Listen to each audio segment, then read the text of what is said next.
You, finding life rather dull, dreaming again of exotic places, wishing you were somewhere else, we offer you escape.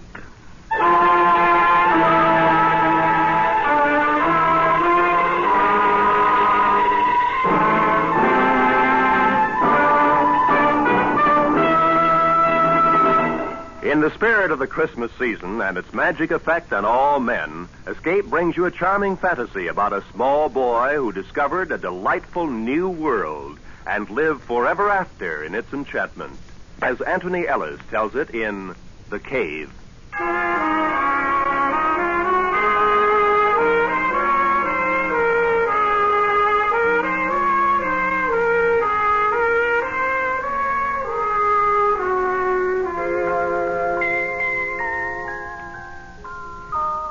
It's on days like this that I remember how it used to be before I found the cave. This day in particular. Of course, it's hard to see everything as it really was. Time has a habit of distorting the memories. Memories. Christmas. Christmas Day. Oh, what a long time ago that was. I was 10. And an unpopular uncle had distinguished himself by giving me a flashlight. And it was enormous. 4 batteries and a most incredible gleam to its metal case. I couldn't wait to try it out.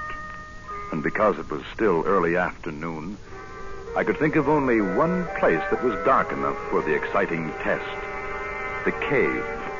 The big cave whose mouth was near the sand dunes and whose recess was rumored to be miles deep. George Fennell and I had never ventured more than 200 yards or so inside, but on that Christmas afternoon I knew that the cold darkness of the cave would have no fears for George and me. We met near the dunes as arranged to compare notes on our respective Christmas presents. It was quite warm, and the snow was beginning to melt in patches.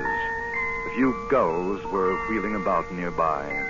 It was as I have remembered it all my life.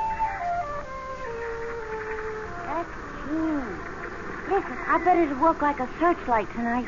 I guess it would, all right. Maybe they'll let us stay up tonight. If it doesn't get cold, we could play pirate. I use my new gun. I thought we might go in the cave this afternoon. Hey, that's Keen. Oh, maybe they'll get sore. I had to get all dressed up today. Don't get dirty. Besides, we could go a real long way inside with this. I wouldn't want to go in too far. They say the cave goes off in a lot of tunnels. You can get lost. Maybe. Haven't got a flashlight. Sure, that's right. And with my gun, sure, we can explore. Come on. I'll race you to the cave.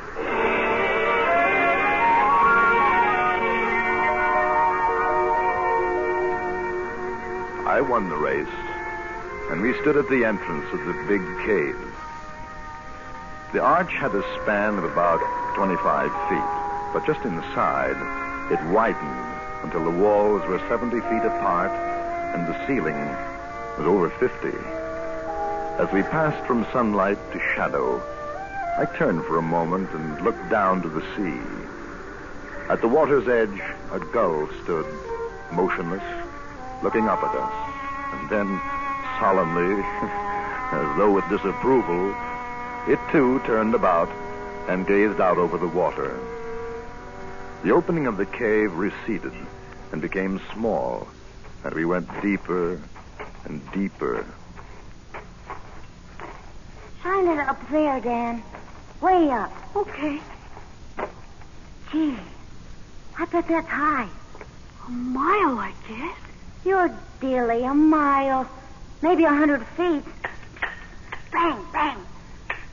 Boy, that's keen. Just like a real gun.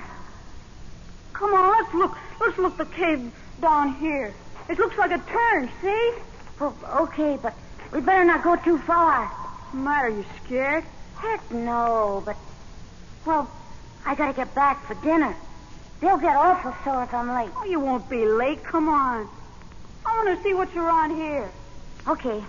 Hold the light on my gun. I gotta reload.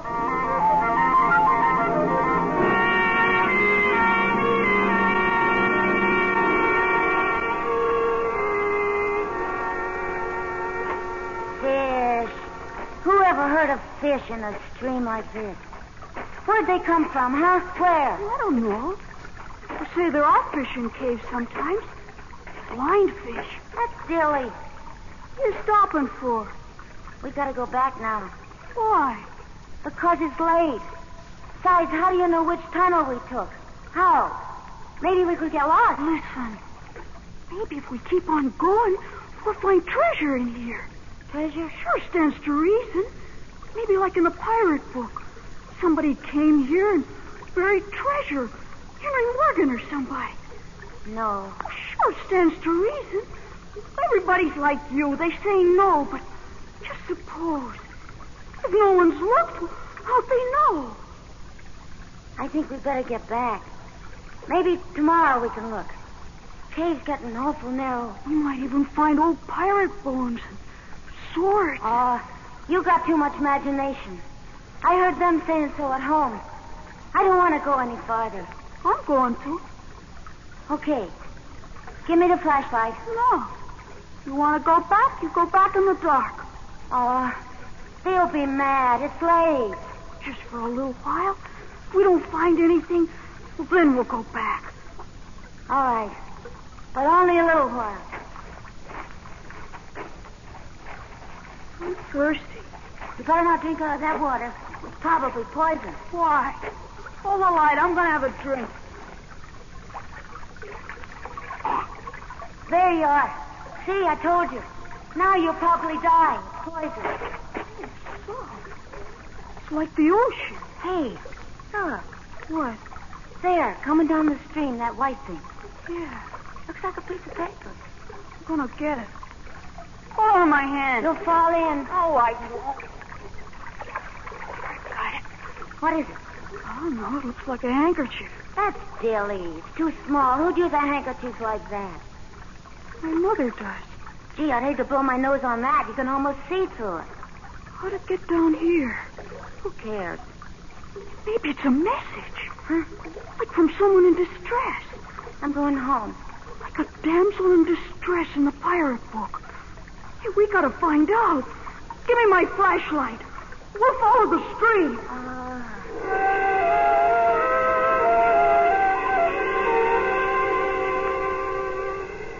We followed the stream.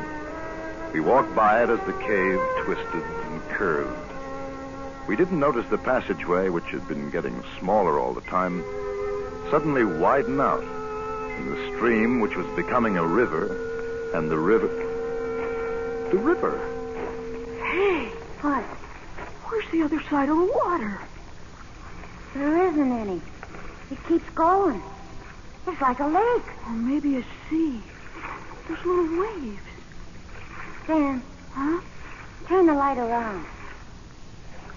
The walls are gone. There's no walls. There's gotta be. It's a cave. There's no top to it either. It's just too high to see, that's all.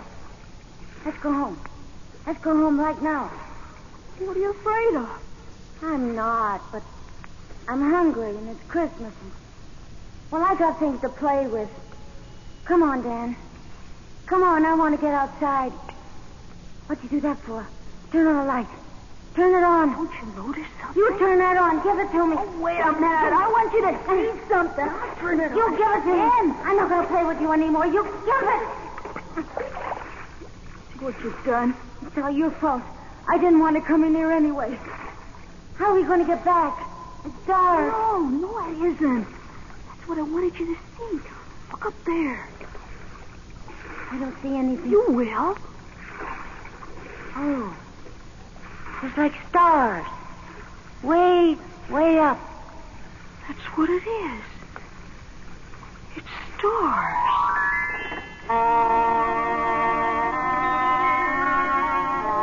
We stood there, George and I, 10 years old, and for a moment no longer afraid because of the wonder of the thing. There was light from a sky that I knew I'd never seen before. Yet I knew I was still in the big cave because when I spoke, the echo of my voice returned. It's beautiful. I can't find it. The water's too deep. Dan? Dan? That's funny. You're always saying that. It's not going to be funny when we can't get home. Dan!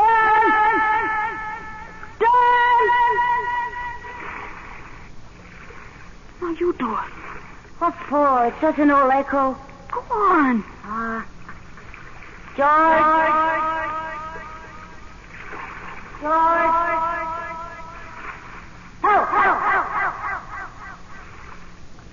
There.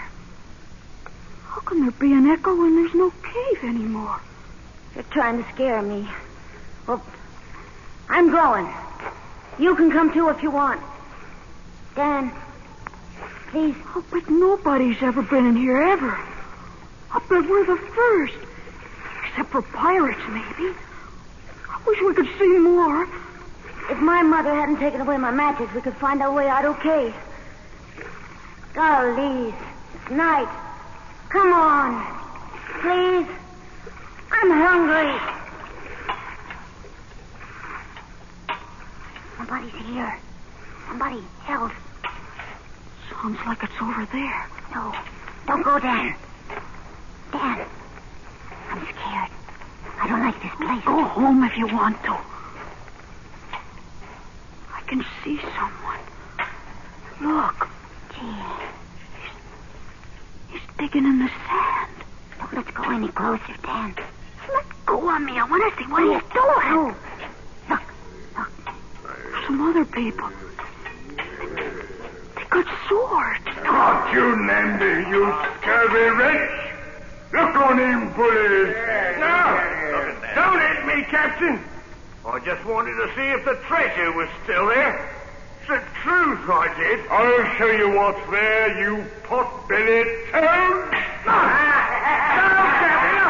You're killing me. No, please, no. I wasn't touching the treasure. Don't hit me again. Don't kill me. I haven't started to kill you yet, Nemir. Come on, bullies. Lie on. We'll exercise our appetite for the feast.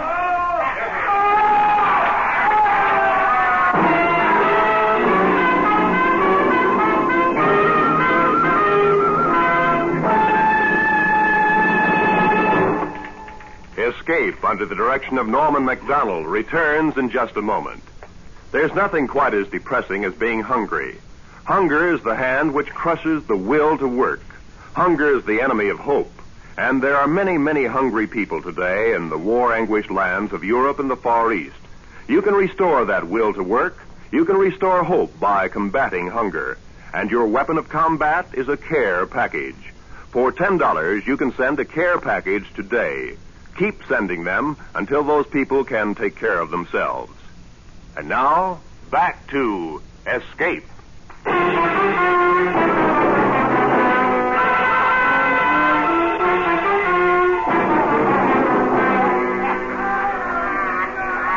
In that faint light from the stars of another world, the world of the big cave, George and I watched. We could only see shadows until someone lit a lantern.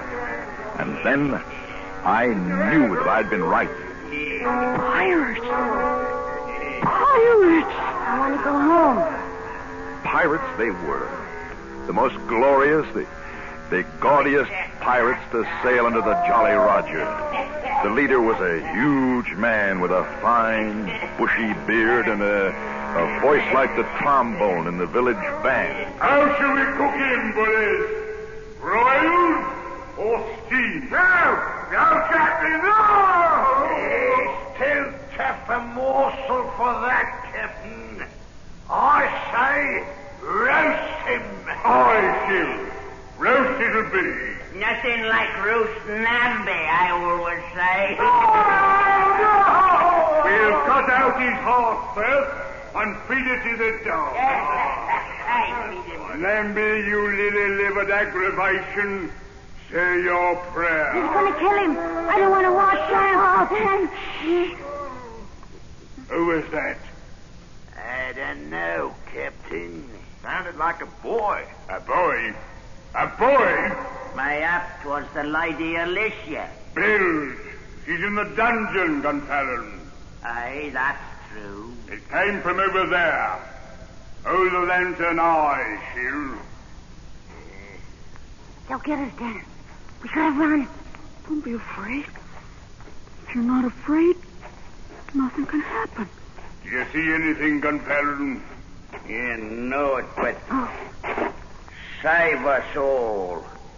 'Tis a boy. There's two of them. Well, stop me. Boy. Oh, Dan. Oh, the little demon. That's it. Boys. Two small boys. What'll we do with them, Captain? Hang them, I say. Hang them. They're on to the treasure. You. Were it not Christmas, Namby, I should have turned you inside out.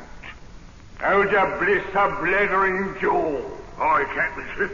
Aye. Boy, what's your name? Dan Embry, sir. On that one. George. He's my friend, George. George Fennel.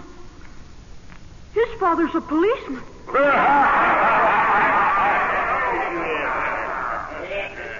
Where'd you come from, boy? Greenfield? That's outside the cave. Cave? What cave? What do you do here? Whose spies are you? Answer! Just exploring. We got here, that's all. Exploring? Where's your ship? We didn't come in a ship. What, no ship? They're boys, Captain. What harm can they do? Come, it's Christmas. I say feed them and send them on their way. What's Christmas got to do with it? If they're spies, it's the blame for them. We're not spies. Honest. We'll look into this further. Meantime, the goose and suckling pig should be ready. I say it's time for the feast. Out the evening. Are you hungry, boy? Yes, sir. And him? He's hungry, too. Then join us. And Merry Christmas. For no man can say Captain Blackton lacks the Christian spirit. Am I right, Namby? You're right, Captain. Right as rain. I'd have slit your gullet had you said me nay. Merry Christmas. And break out the rum barrel.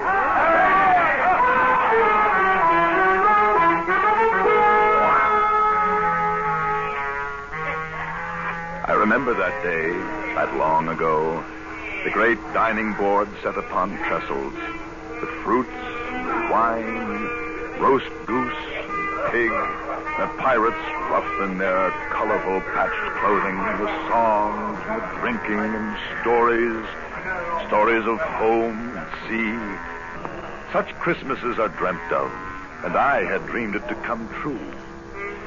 George sat next to me, eyes wide and unbelieving. And after the plum pudding, we were called on to sing a carol.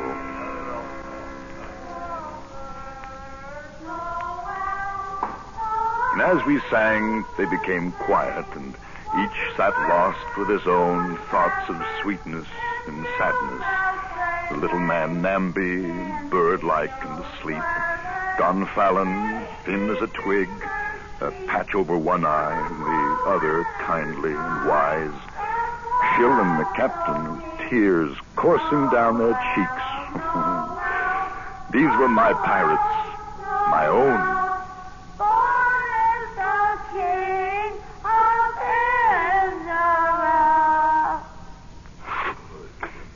Well done.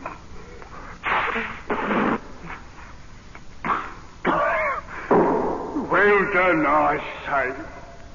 A dollop of rum for the boy. Captain, this being a happy day with us, let's share with those less fortunate. Less fortunate? Oh, we're all well met. The Lady Alicia. Nay, she is our prisoner. Until ransom is paid, so she will remain. What matter if she grace our table for the evening? It has been long since a woman's been with us. Aye, right. Very well. Stand the prisoner here. Bring her from the dungeon.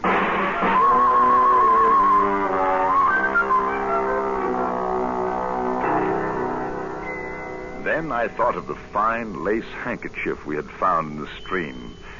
Would this prisoner, the Lady Alicia, would she have sent the message of distress? And how?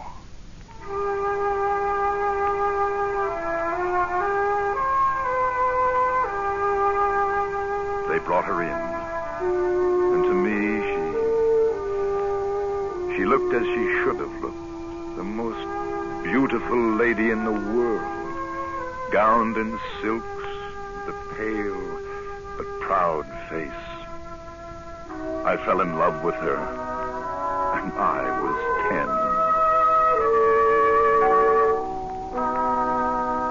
10. As the night wore on, the pirates grew drowsy. One after another, their heads drooped, and soon all were asleep. Even George, sitting small in his great chair, nodded. I went to the Lady Alicia's side. It was your handkerchief we found in the stream, wasn't it? Yes, I had not dared to hope. But they have you locked in a dungeon. Beyond my window is a running brook. I prayed that when I dropped the kerchief, it would by some happy chance be discovered. I found it all right. You are very brave to have come here. How long have they kept you in prison? 6 months now. We were sailing to the Indies. Our ship was taken, and I alone survived. Now they hold me for ransom. That's terrible. Gosh, I wish I could do something to save you. There is nothing. I know I'm not very big, but maybe I could fight them. There are too many for you. They're all asleep. Come on, we can get away now. Let's go home. Home? Sure, our folks are going to be mad. George, we gotta save her. If you could but escape and deliver a message to my father. Sure, okay. Where does he live? London, Lord Basingstoke. He will reward you well. Sure, but we gotta go now. I don't want to leave you. They'll be angry when they wake up. My hope will rest in you. I shall pray for your safety and return. Gee whiz, Dan. Come on. Go ahead. I'll be right along. Okay, but hurry up. I'll wait by the water.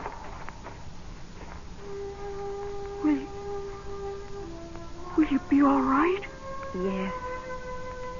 Suppose I come back and you're not here.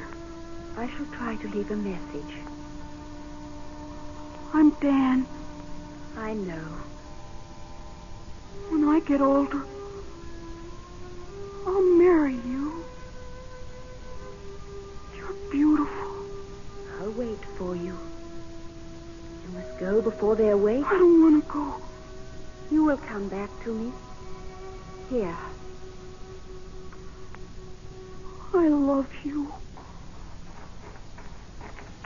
Hurry up, Dan. Gee whiz, I want to get home. They'll be mad. Mother said not to be late for dinner. We gotta save Lady Alicia. Don't forget. Okay, but hurry up. Dark. Do you know which way to go? I know. I don't want to fall in the stream and get all wet. I got my good clothes on. You won't. I'm sorry I dropped your flashlight in. I'll save up, get you another. I don't mind. I bet it's awful late. I'm glad it's Christmas. Maybe they won't mind.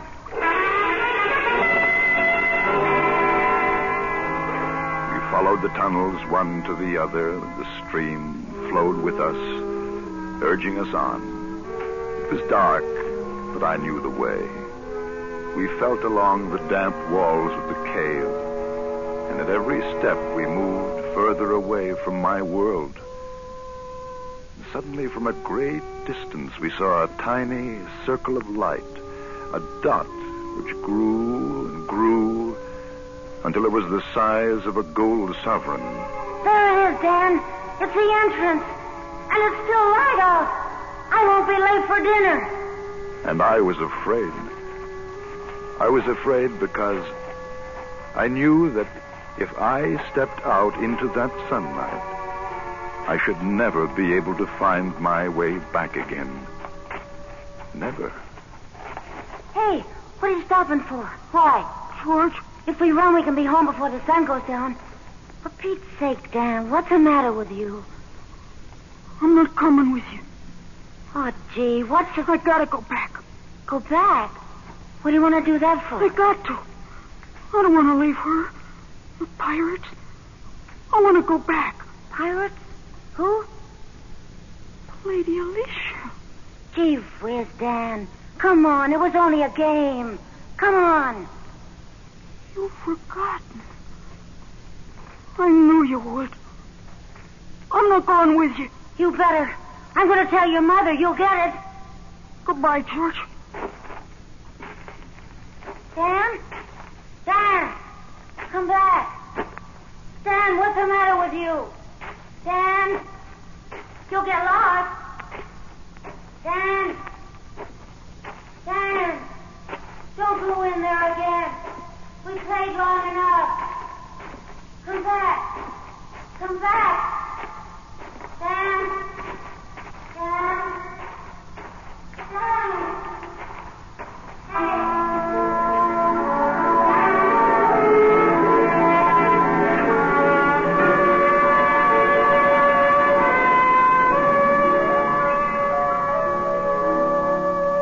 I turned away from George and the speck of light that was outside. His voice followed me, plaintive and lonely. And then as I found the stream again, there was no sound but that of gentle water and my own steps.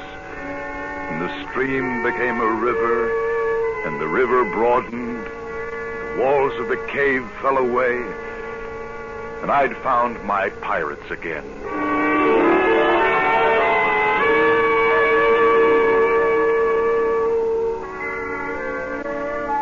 It's on days like this that I remember how it used to be before I found the cave. This day in particular. Sometimes I wonder what happened to George and what it's like outside the cave, but I don't really mind. After all, the Lady Alicia kept her promise and waited for me until I grew up. Now, everything is as I'd always dreamed it in the books. Oh, Captain Blackton, well, he's still here. A little less ferocious, perhaps, than 20 years ago. Captain? Yes, Blackton. If you and milady are ready, sir, the turkeys are cooked, and the men are waiting your pleasure. Very well, Blackton. Thank you. And a Merry Christmas. Thank you, Captain. Thank you, sir. And a Merry Christmas to you, sir.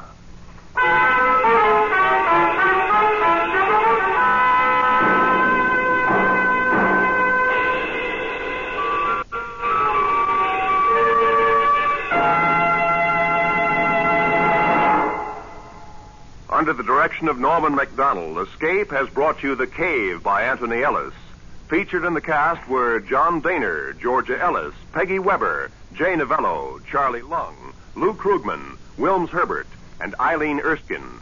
The special music for Escape was composed and conducted by Ivan Ditmars. Next week, escape with us to a placid English village and the company of an equally placid little old man who one day shook the world, as H.G. Wells told it in his delightful story, The Man Who Could Work Miracles.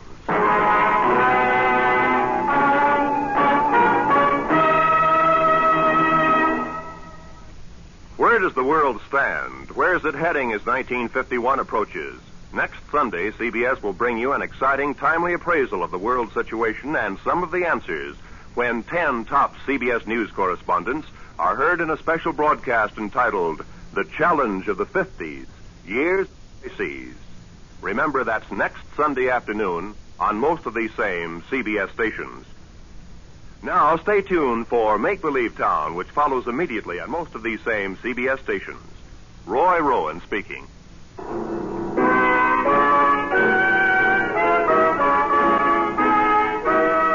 is CBS, where you spend an hour with Frank Sinatra every Sunday afternoon on the Columbia Broadcasting System.